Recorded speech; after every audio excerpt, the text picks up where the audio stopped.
so much, Dr. Sujata. It was extremely informative. Now, after having discussed everything in so much detail, I would like to request Dr. Manjeet Singh, our MBBS student of batch 2017, to sum up all that has been taught in a take-home message. Thank you.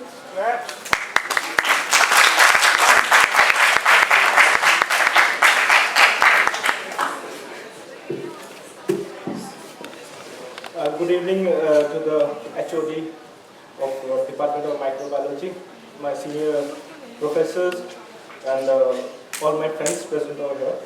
So thank you for being with me till yet.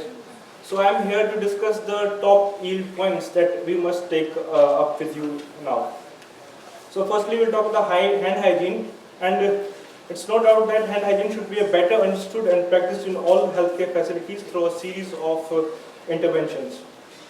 Needle stick injury is a most important occupational health hazard in medical professionals, and it's reported of all the incidents that take place that should be reported to the authorities.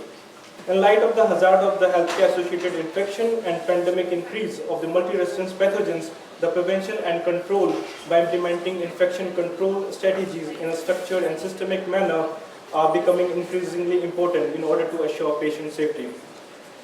If you don't look, you don't find.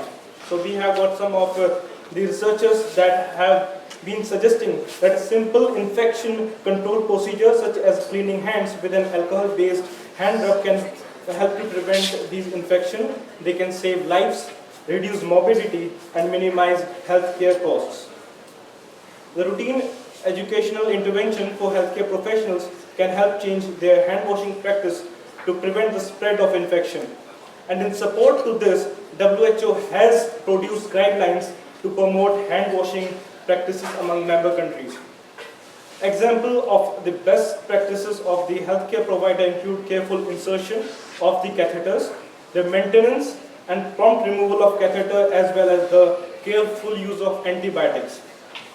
Criteria for structure quality are optimal planned facilities supporting the clinical workflow, adequate staffing of infection control practitioners, management of processes supporting infection prevention measures, regular surveillance, monitoring of the outcome together with the feedback to the staff. This is quite important to note that there have been surveillance time to time, but the feedback to the staff must be given on the regular basis.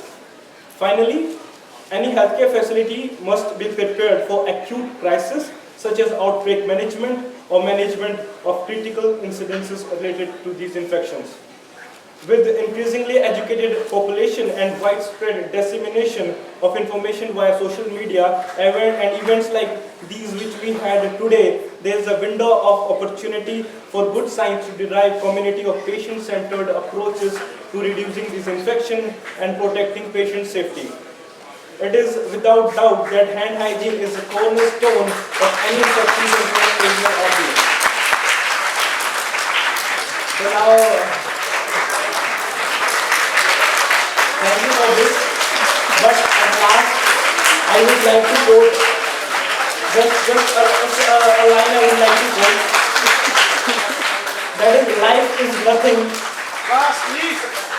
life is nothing but a mutual infection. That's all. So keep yourself safe from COVID.